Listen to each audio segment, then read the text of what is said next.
Bueno, entonces, partiendo del concepto de que un circuito se puede modelar como un bloque recurriendo a la transformada de Laplace y que en función de esa representación se puede analizar la interconexión de múltiples circuitos, digamos, para generar uno global. Bueno, resulta que hay otra configuración de interconexión que es sumamente interesante. Entonces nos vamos a referir a ella. Así que siguiendo, digamos, nuestro análisis del álgebra de bloques, en este momento nos vamos a concentrar ahora en lo que sería la configuración de un circuito realimentado. Entonces, la configuración de realimentación que nos interesa estudiar es la siguiente. Vamos a tener un cierto circuito que tiene estos dos componentes, digamos.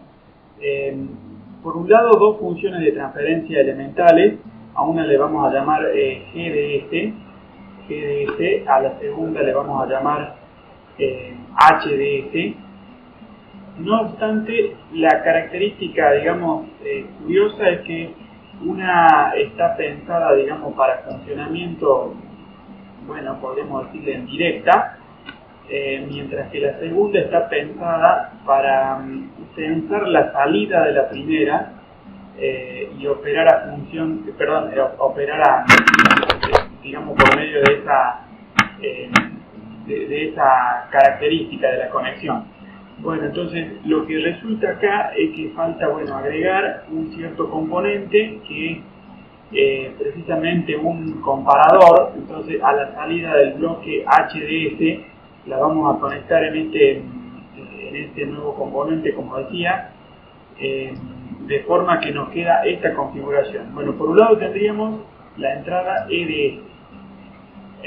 Lo que sigue es un comparador, donde hay una entrada positiva, una entrada negativa, de ahí surge la comparación, y el resultado de esa comparación es la señal UDS, que es la que finalmente alimenta este bloque GDS, del cual directamente resulta la salida del circuito global SDS.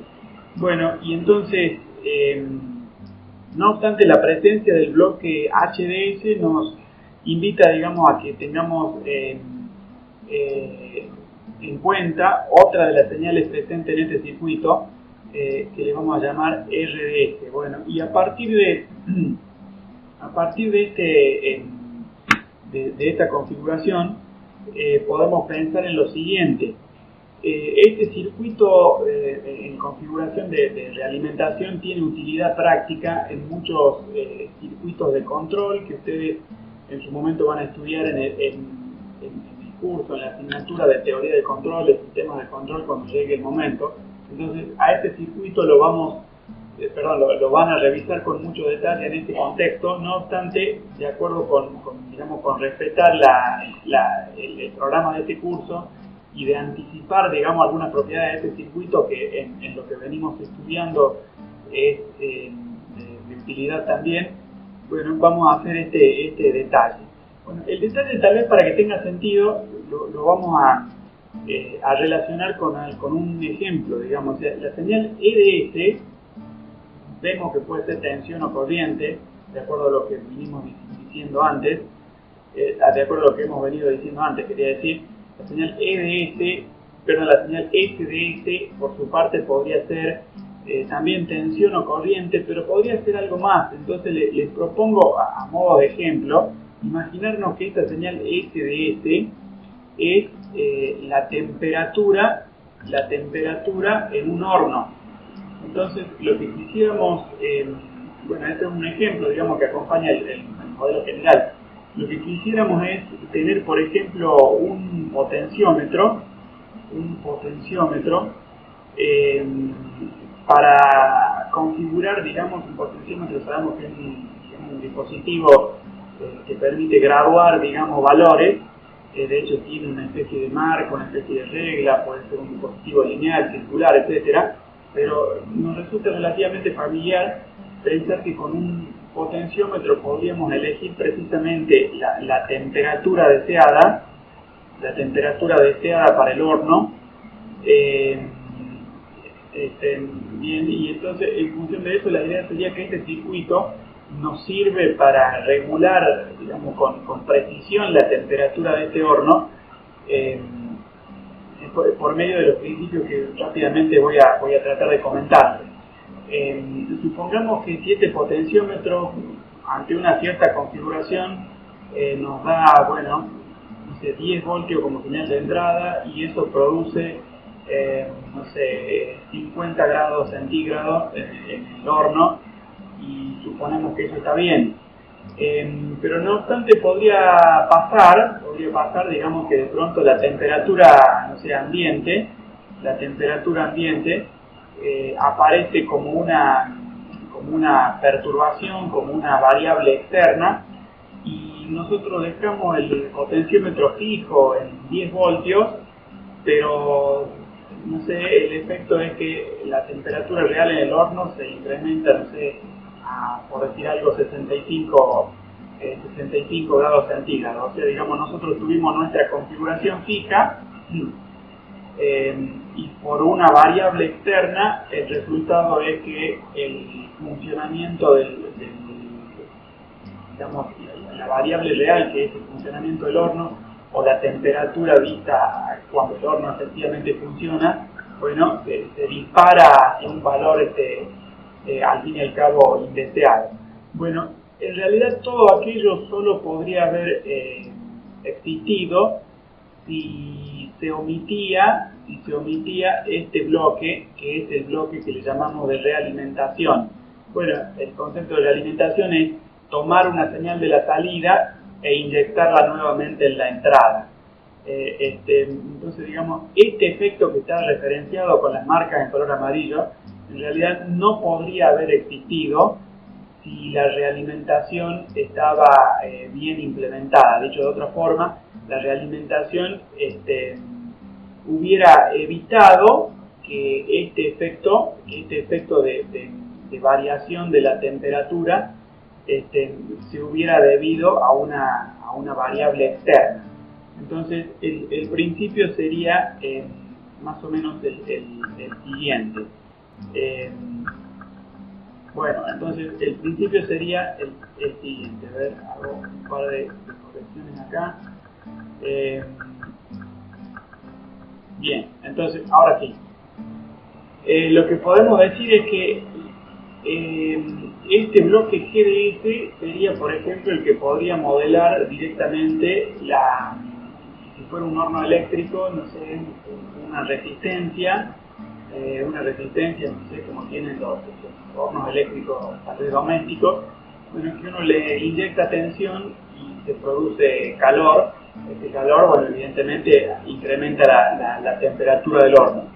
Bueno, pero la idea es que a esa temperatura del horno la estamos sensando por el bloque HDS, y en consecuencia se está produciendo una señal realimentada. O sea que, digamos, bueno, una marca que me olvidé de agregar es que el bloque HDS efectivamente podría ser un sensor de temperatura. Entonces, este sería un sensor de temperatura. Entonces, el bloque HDS es un sensor de temperatura. Entonces, eso significa que a la entrada tenemos, no sé, la temperatura en grados centígrados, y a la salida tenemos voltios. Entonces, a la salida, perdón, respecto al bloque H, a la entrada tenemos grados centígrados y a la salida tenemos voltios. Respecto al bloque G, a la entrada tenemos voltios y a la salida tenemos calor, o si se quiere directamente una observación de grados centígrados en el horno. Entonces, la idea es que si aumenta la temperatura del horno, va a aumentar la señal de salida en el sensor de temperatura, y como esa señal está en diferencia con el valor que hemos ajustado, digamos, por medio de este potenciómetro de control, bueno, entonces si aumenta la temperatura es mayor el valor que se quita de la señal de referencia E, y luego es menor la tensión con la cual efectivamente se alimenta el horno. Bueno, entonces ese efecto, como digo, lo van a estudiar con mucho detalle en otro contexto, en el contexto del curso de teoría de control o sistemas de control, pero no obstante vamos a hacer un modelado matemático acá respecto de la operación de esta conexión, viéndola como un diagrama de bloques. Entonces, las definiciones podríamos pensarlas de esta forma. En primer lugar, podríamos hablar de lo siguiente. Bueno, en primer lugar, la señal UDS es la diferencia entre EDS y RDS. Bueno, entonces, esta señal U es la que efectivamente alimenta, la resistencia eléctrica. Lo escribí. Entonces, la resistencia eléctrica que produce calor. Entonces, la señal U es la que efectivamente alimenta la resistencia eléctrica que produce calor.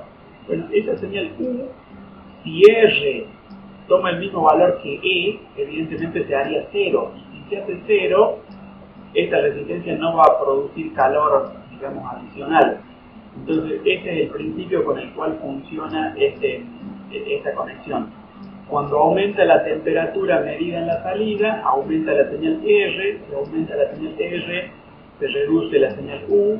Y si se reduce la señal U, luego la resistencia no produce tanto calor y el horno se estabiliza en una cierta temperatura definida por la señal E. A modo de ejemplo, la señal E se ajusta con un potenciómetro.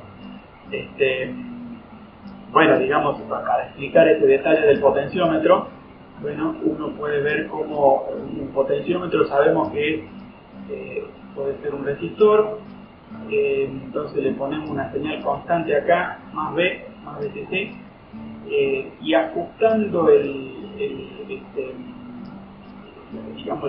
la posición mecánica del potenciómetro, en realidad vemos acá una señal más o menos B sub O, que puede variar entre 0 voltios y entre BTC. Entonces este es el principio con el cual el potenciómetro busca entonces ajustar la tensión EDS.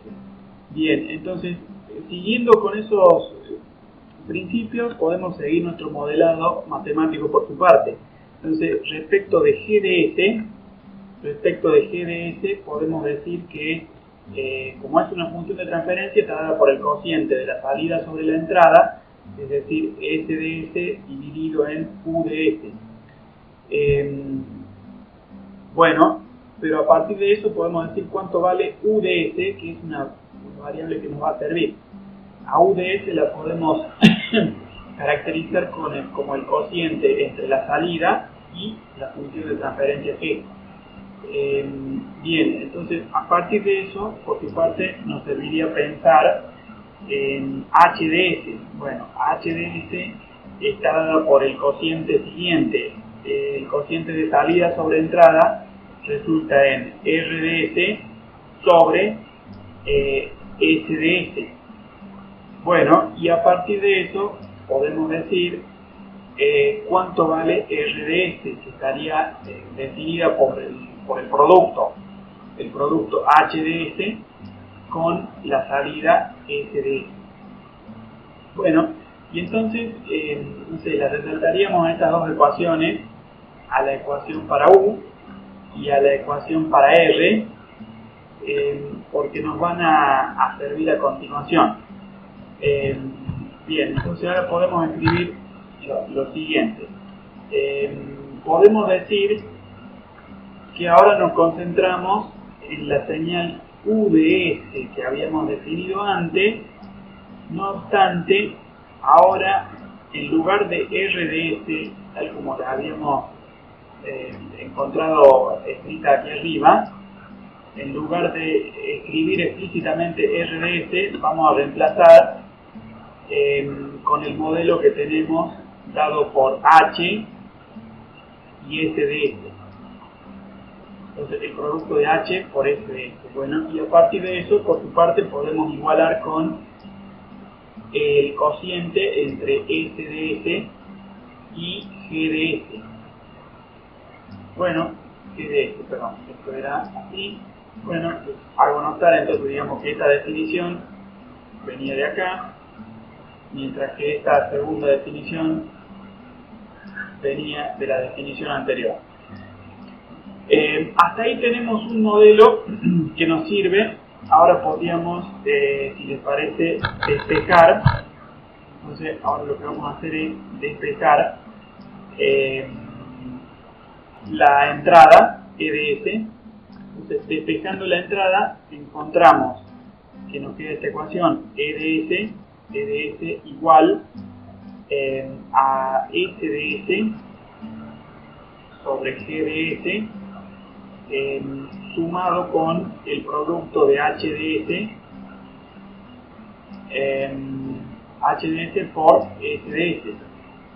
Bueno, y a su vez, bueno, podríamos multiplicar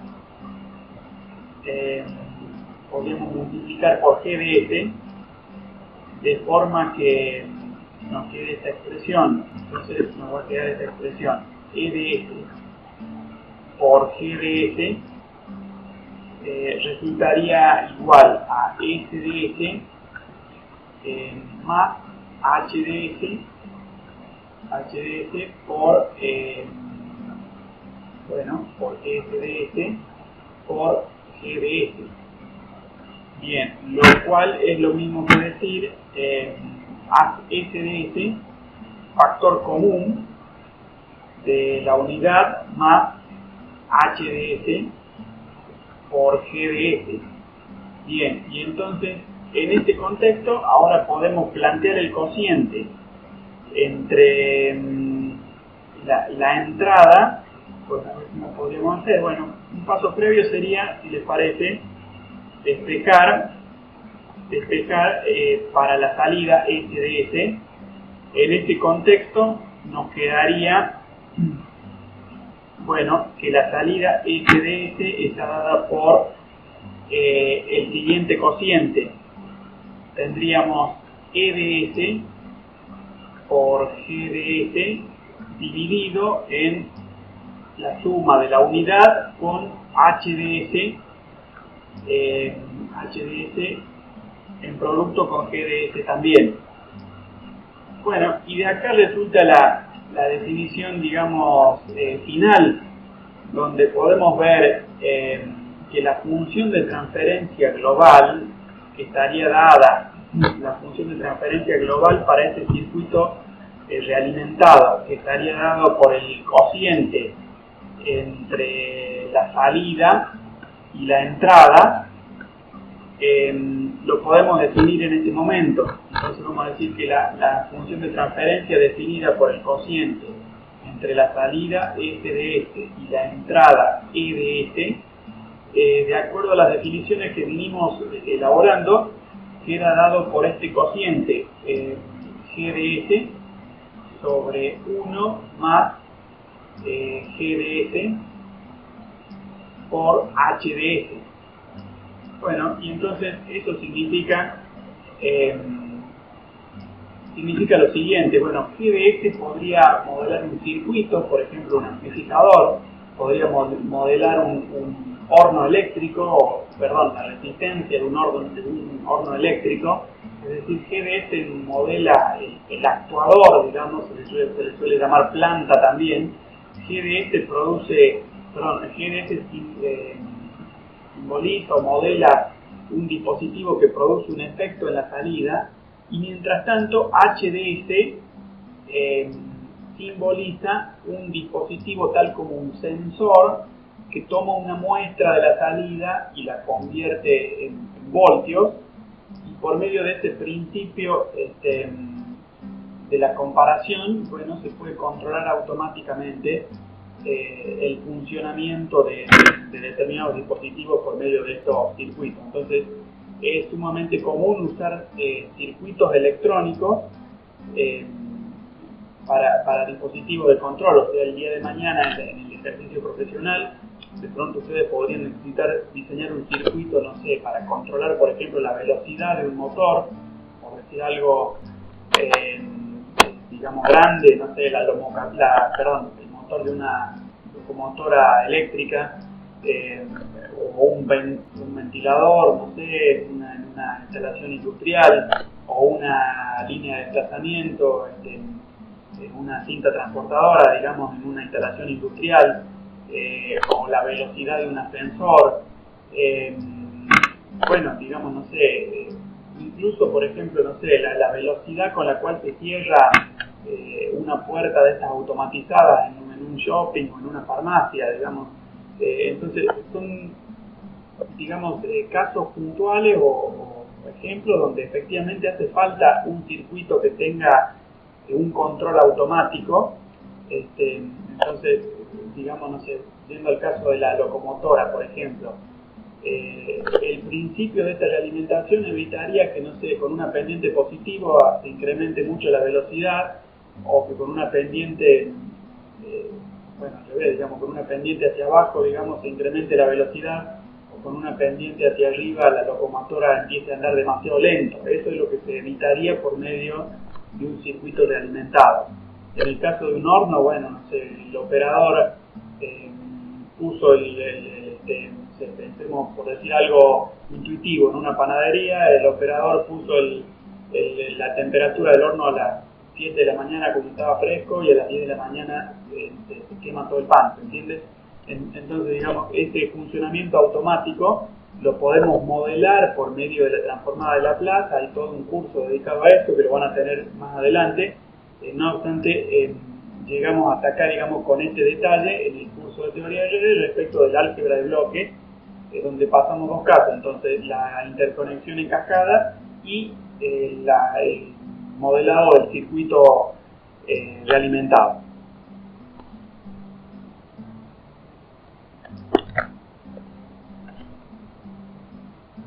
Bien, para continuar entonces nos concentramos en lo que llamamos teoremas fundamentales de los circuitos. Entonces, vamos a hablar de cómo los circuitos electrónicos, digamos, lineales, resultan descritos con una exactitud, digamos, y una simplicidad interesante, por medio de 6 teoremas que vamos a revisar acá. Entonces, el primero le vamos a llamar teorema de reciprocidad. Lo voy a listar en este momento para ilustrarlo, digamos, respecto del camino que vamos a seguir en esta clase y en la próxima. Entonces, lo voy a escribir más claro. El teorema de reciprocidad es el primero que vamos a abordar. El segundo sería el teorema de superposición. Luego vamos a seguir con el teorema de Thevenin. Es un teorema de mucha aplicación. En tercer lugar vamos a seguir con el teorema de Norton, que es también de mucha aplicación porque es la definición complementaria respecto al teorema de Thevenin. Entonces este sería el número 4. El número 5 sería específicamente el teorema de máxima transferencia de energía, el cual define un postulado, digamos, fundamental en el funcionamiento de los circuitos eléctricos o electrónicos lineales. Y el sexto teorema sería específicamente el de equivalencia, el teorema de equivalencia de redes pasivas, que en cierta forma es una forma de generalizar el teorema de Thevenin, aunque en su momento vamos a generalizarlo de una manera más amplia todavía, bueno, en la unidad número 6 del programa. Bien, entonces, si nos referimos en este momento al teorema al teorema de reciprocidad. Entonces digo bien el título, teorema de reciprocidad. Resulta que tenemos un detalle establecido en la nota complementaria número 104. Así que vamos a referirnos entonces a la nota complementaria 104, donde vemos, digamos, el enunciado de este teorema, una cierta propiedad, y bueno, y la vamos a justificar de una manera simplificada en los minutos que siguen. Entonces, respecto del teorema respecto del teorema de reciprocidad, la definición es que nosotros hemos visto cómo la impedancia de transferencia la podemos definir como el cociente de un determinante, que es el determinante de la matriz de impedancia, y el determinante de una matriz reducida. Bueno, pero digamos que esta definición, bueno, es la que vamos a buscar generalizar bajo esta lógica. Fíjense que dijimos que la impedancia de transferencia, Z i J', era igual al cociente entre la tensión vista en el puerto I y la corriente vista en el puerto J, o la corriente que quiere introducida en el puerto J. Y entonces acá estamos diciendo que la impedancia la impedancia de transferencia JI es, por su parte, relativa al concepto del cociente entre la tensión en el puerto J y la corriente en el puerto I, y estaríamos diciendo que ambos cocientes o ambas definiciones de impedancia de transferencia son iguales. Entonces eso es lo que establece el teorema de reciprocidad, que si encontramos un circuito constituido por elementos lineales y bilaterales, se cumple esta propiedad. Bueno, parece general, pero tiene sus bemoles, digamos, tiene sus detalles, porque fíjense como una fuente de tensión, algo tan, si quiere, básico para nosotros como una fuente de tensión constante, resulta que no es indistinto instalarla en un sentido o en otro dentro del circuito. Por lo tanto, bueno, de esa explicación, digamos, intuitiva, confirmamos que una fuente de tensión no es un elemento bilateral. Por lo tanto, esta definición sirve cuando no tenemos fuente de tensión adentro del circuito, es decir, tendríamos un circuito, al fin y al cabo, pasivo. Bueno, entonces esto vale cuando tenemos un circuito con esas características. Bueno, y entonces acá hay una explicación, una primera, digamos, aproximación a por qué se cumple esta definición. Bueno, podemos revisar que si la impedancia de transferencia IJ se define como delta Z sobre delta IJ, y si la impedancia de transferencia ZJI' se define como el determinante Z dividido en el determinante de delta JI, de la matriz reducida, donde se quita la fila J y la columna I. Bueno, para que esta igualdad exista, los determinantes de ambas matrices reducidas tienen que ser lo mismo. O sea que eso es un primer acercamiento a por qué se cumple esa definición. Bueno, nosotros, como un esbozo, digamos, simplificado de justificación de estas definiciones para el teorema de reciprocidad, vamos a pensar en un caso que vamos a tomar como ejemplo, y es el caso de tener un circuito que, digamos, eventualmente podría tener 3 mallas. Digamos, si tuviera 3 mallas, bueno, la matriz de impedancia la veríamos desarrollada de esta forma. Tendríamos, bueno, un Z11, Z12, Z13, luego Z21, Z2, 2 y Z2, 3. Esta sería la segunda fila de la matriz de impedancia. La tercera fila sería Z3, 1 con Z3, 2 y Z3, 3. Bueno, entonces, si en este circuito, si en esta matriz analizamos el determinante, bueno, la expresión nos quedaría relativamente larga, pero podemos pensar directamente en que nos conviene hablar del determinante de la matriz reducida. ¿Qué quiero decir? Partiríamos de esta definición. Según el teorema de reciprocidad, Z23' debería ser igual a Z32', por ejemplo. Bueno, entonces ahora veamos qué sería. Esto significaría que el determinante de la matriz reducida 2,3 debería ser igual al determinante de la matriz reducida 3,2. Bien, entonces ahora podemos analizar el determinante de la matriz reducida 2,3, entonces el delta 2,3, vemos cómo es igual a esta a esta construcción. Si queremos retener entonces la matriz donde quitamos la fila 2, entonces quitamos la fila 2 y quitamos la columna 3.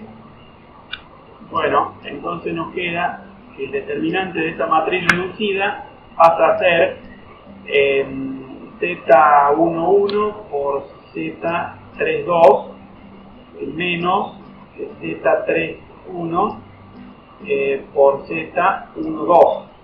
Luego, si queremos analizar el determinante de la matriz reducida 3,2, el que falta, 3,2, bueno, deberíamos quitar, ¿les parece? Lo marcamos con otro color. Deberíamos quitar la fila 3, quitamos la fila 3 y quitamos la columna 2.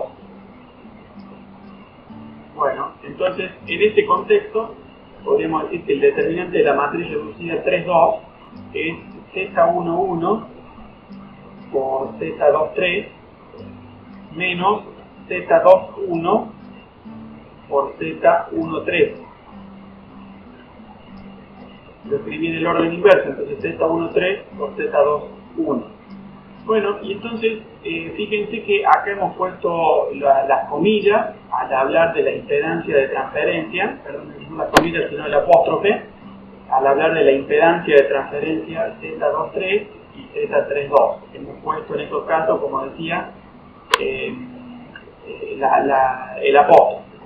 No obstante, acá no está puesto el apóstrofe y en la definición de la matriz de impedancia tampoco, porque ese simbolismo que no usa el apóstrofe se refiere a la impedancia compartida entre dos mallas.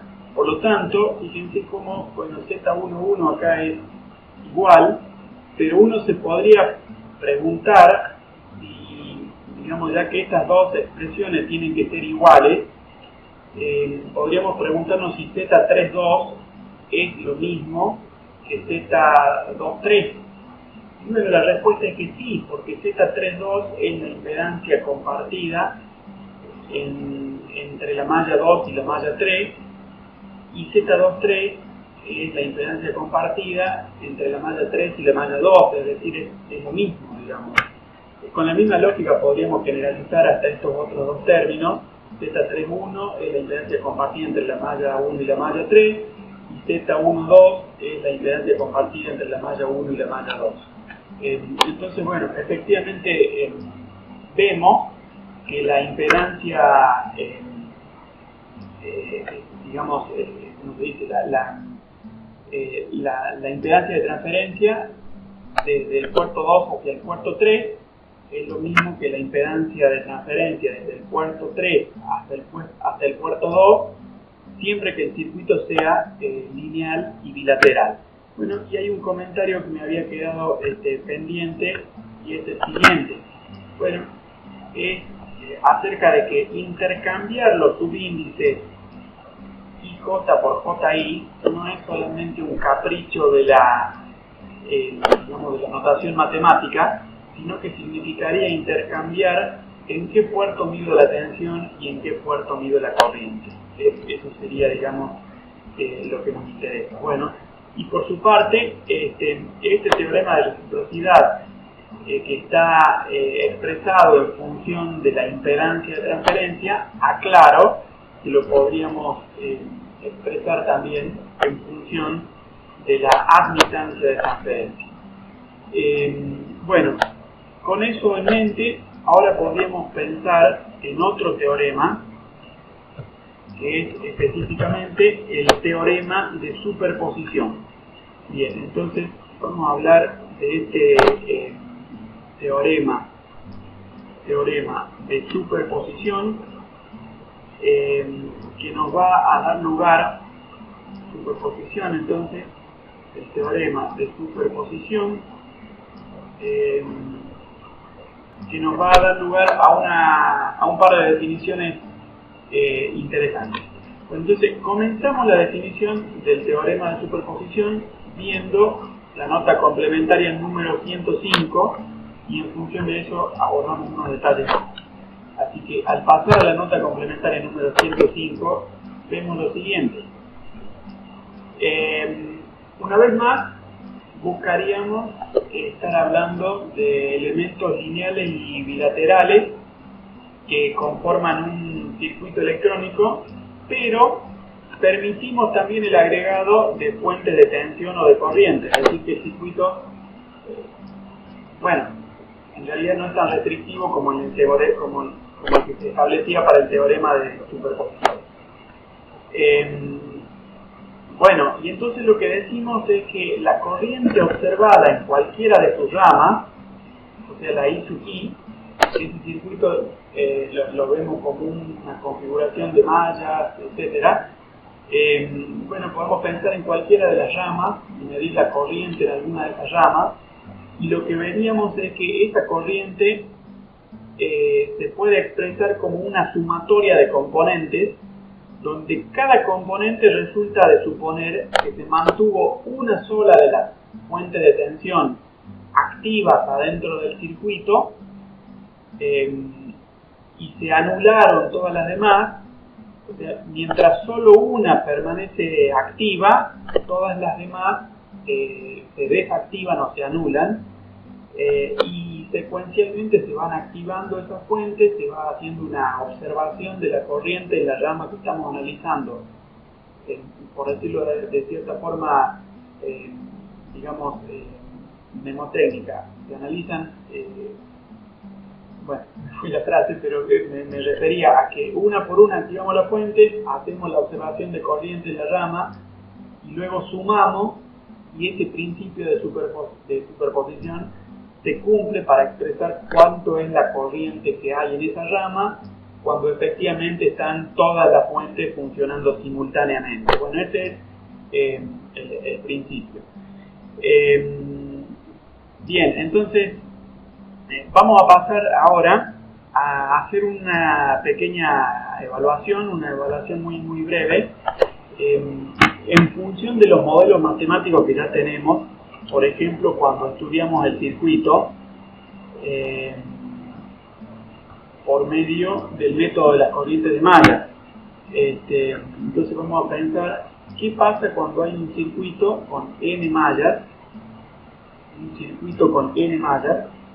entonces vamos a decir que la ecuación matricial que modela ese problema la hemos venido, digamos, anticipando de alguna forma. Sería, bueno, dada por esta composición, entonces sería algo así, digamos, hay una cierta infelicidad, digamos, al trazar esta línea, está incómodo acá en la mesa, bueno, algo así, quedó mejor. Entonces podemos decir que la matriz de impedancia Z11, Z12 hasta Z1N,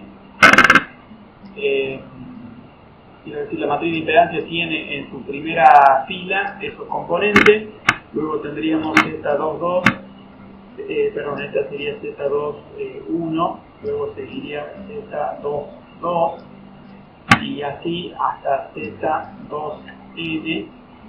Luego llegaríamos a la fila enésima, entonces Z1N, Z fila enésima, entonces N1, N2 y finalmente ZNN, y así tendríamos, digamos, el producto con los vectores, con el vector de las corrientes en cada malla. Entonces este vector sería concretamente entonces I sub 1, I sub 2 hasta I sub n, conformando, digamos, este vector, columna. Bien, y entonces podríamos pensar a modo digamos, de ejemplo, podríamos pensar en lo siguiente. La corriente, podríamos poner la corriente I sub j, o sea, la corriente en cualquiera de las mallas, o sea, si, como poner acá, que si 1 es menor o igual que j y j es menor o igual que n, entonces la corriente en cualquiera de sus mallas I sub j va a estar dada de acuerdo a lo que ya conocemos como herramienta para expandir el determinante de una matriz n por n de acuerdo a un desarrollo por columna. Podríamos decir que la corriente I sub j queda dada por esta expresión B sub 1 por la matriz, el determinante de la matriz reducida B1j sobre el determinante de la matriz Z. Acá tendríamos que decir más menos. Para generalizar aquí vamos a poner más menos, acá ponemos más menos. Si estamos hablando de la columna J, sí, está bien. Entonces acá tendríamos menos más, esta sería B sub 2 por delta 2J sobre delta de Z. Más menos, y acá seguiría, digamos, algún término, alguna cierta cantidad de términos. El último sería, B sub n por delta nj sobre delta z.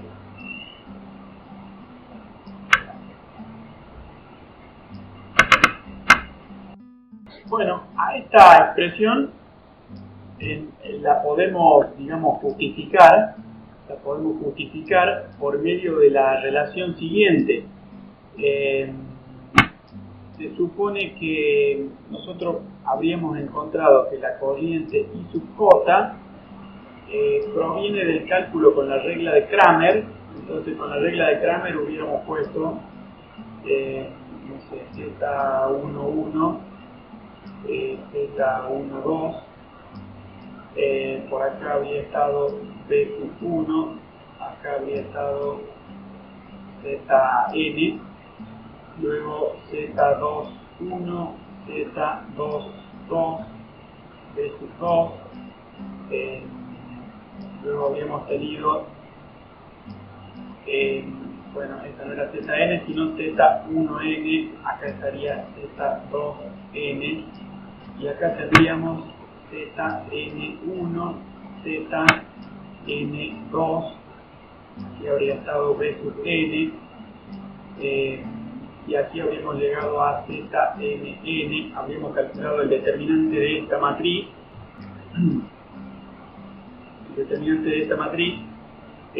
dividido en el determinante de la matriz Z. Y de esta forma es como se encuentra que digamos, el desarrollo de los determinantes por los elementos de la columna J. Entonces esta habría sido la columna J, podemos decir J-ésima. Bueno, entonces esa es, digamos, la expresión a partir de la cual encontramos esta sumatoria. Pero lo que queremos decir ahora en relación con el teorema de superposición es que en realidad este primer término habría sido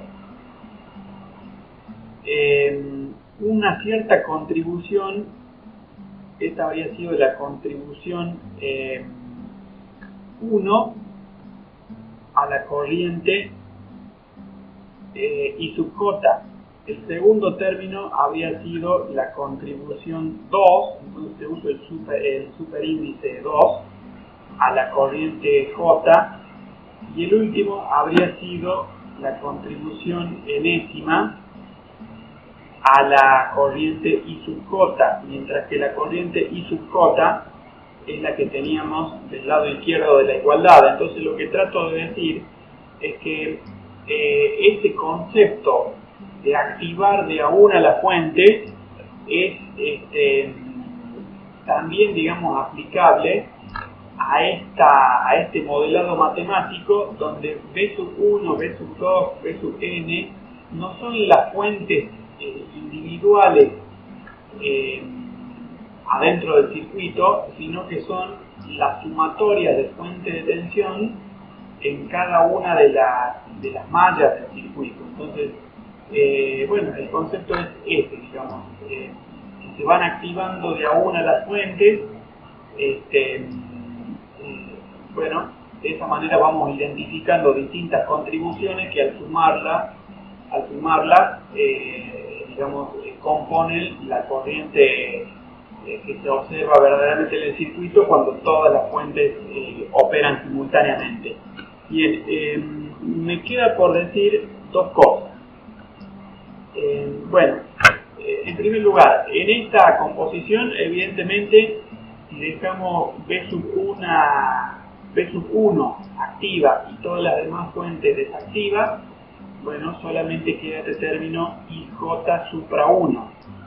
Si dejamos solamente B sub 2 activa, es decir, la sumatoria de fuentes de tensión en la malla 2, y desactivamos todas las demás, encontramos una segunda contribución que es IJ supra 2 y así. Pero este modelado sería bastante, digamos, matemático. El concepto más intuitivo es pensar que dado un circuito, digamos que lo voy a proponer acá solamente a modo de ejemplo. Bueno, vamos a tomar como ejemplo que quisiéramos aplicar el teorema de superposición en este circuito donde, bueno, no sé, por aquí hay una fuente y una resistencia. Bueno, acá podría haber otra resistencia. Acá podría haber, bueno, acá una segunda fuente y otro resistor más. Bueno, en este circuito quisiéramos aplicar el teorema de superposición. Bueno, vamos a poner aquí una fuente de corriente de forma que sea más detallado el ejemplo. Entonces, este es un ejemplo de un circuito donde quisiéramos aplicar el teorema de superposición. Bueno, una forma sería plantear todas estas ecuaciones. En estas ecuaciones, bueno, fíjense que si esta se llamara, no sé, B sub A, y esta se llamara B sub B, y esta se llamara, bueno, no sé, I sub A, ante estos nombres para la fuente de tensión y la fuente de corriente, en realidad B sub 1, B sub 2 hasta B sub n no sería nunca B sub A ni B sub B, etcétera, sino que, por ejemplo, B sub 1 sería la sumatoria de fuentes de tensión en la malla 1. Bueno, no se sabría cuáles de estas mallas Bueno, entonces lo que trato de mostrar con este ejemplo es que en este modelado matemático del teorema de superposición que acabamos de hacer, B sub 1, B sub 2 hasta B sub n responde a las premisas del método de las corrientes de malla. Entonces B sub 1 sería la sumatoria de las fuentes de tensión en la malla 1. B sub 2 sería la sumatoria de las fuentes de tensión en la malla 2 y así sucesivamente. Entonces, este es un modelado válido donde se puede aplicar el teorema de superposición, pero dado un circuito como el de este ejemplo, uno quisiera tal vez hacer una aplicación más intuitiva, donde efectivamente retiráramos, por decirlo así, retiráramos todas las fuentes y las fuéramos devolviendo una a una para aplicar el teorema de superposición. Bueno, entonces, eso es lo que en la enunciación del teorema de superposición se cita como anular la fuente. O sea, digamos, una cosa es el modelado matemático ese que les mostré con el método de las corrientes de malla, pero otra cosa sería ver el circuito y decir cómo anulo esta fuente, cómo anulo la otra y cómo estudio la corriente de esa manera más intuitiva. Bueno, entonces, para hacer eso, resulta que tenemos el concepto de anulación de fuentes resumido en una nota complementaria. Entonces vamos a decir que el concepto de anulación de fuentes, o digamos la metodología establecida para anular fuentes, lo tenemos resumido en una nota complementaria que es la número 106. Así que pasando a la nota complementaria 106, tenemos esta definición. Por un lado sabemos que las fuentes pueden ser independientes o dependientes. Y si son independientes, por ejemplo, podríamos tener el caso de una fuente independiente de tensión. La fuente independiente de tensión se anula reemplazándola por un cortocircuito. Pero mientras tanto, es decir que digamos a una fuente independiente de tensión, tal como esta, la podemos anular si la reemplazamos por un cortocircuito, es decir, no haría falta que dibujemos la fuente de nuevo, pero para buscar que quede más claro, hago el detalle de cómo representaríamos, digamos, el concepto de anular una fuente de tensión. Por su parte estaría la posibilidad o la necesidad eventual de anular una fuente de corriente. Entonces, si se quiere anular una fuente de corriente, hay que reemplazarla por un circuito abierto. Entonces, eso significaría que una fuente de corriente, tal como esta, se la puede anular llevándola a corresponder con esta construcción. Cuando pone la fuente, una llave abierta, y de esa forma simbolizamos que se retiró una fuente de corriente. Entonces, estas dos reglas prácticas resultan de utilidad, sobre todo en la parte de resolución de problemas. Entonces, una fuente independiente de tensión se anula reemplazándola por un cortocircuito.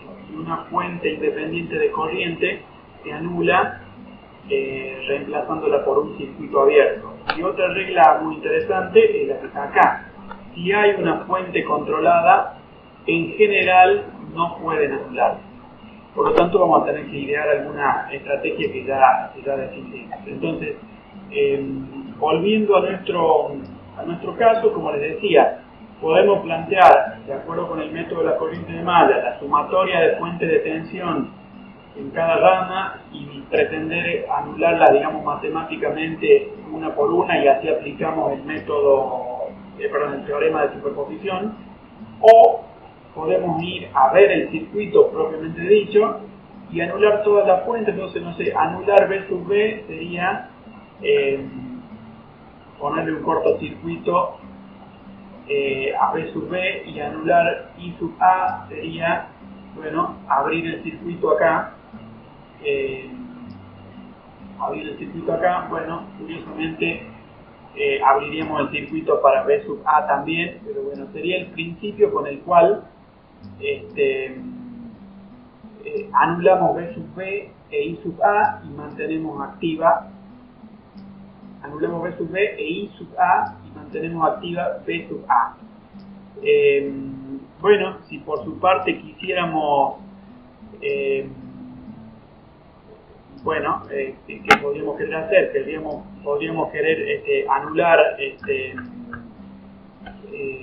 I sub A, por ejemplo, perdón, B sub A y B sub B, y mantener activa I sub A. Bueno, entonces de esa forma podríamos ir estudiando las distintas contribuciones del circuito respecto de alguna corriente que quisiéramos estudiar. Por ejemplo, podríamos haber querido estudiar la corriente esta, que llamamos I sub X. Entonces, la corriente I sub X se puede modelar por medio de las tres contribuciones, que son la de I sub A, la de B sub A y la de B sub B. Bueno, eso es lo que establece entonces el teorema de superposición.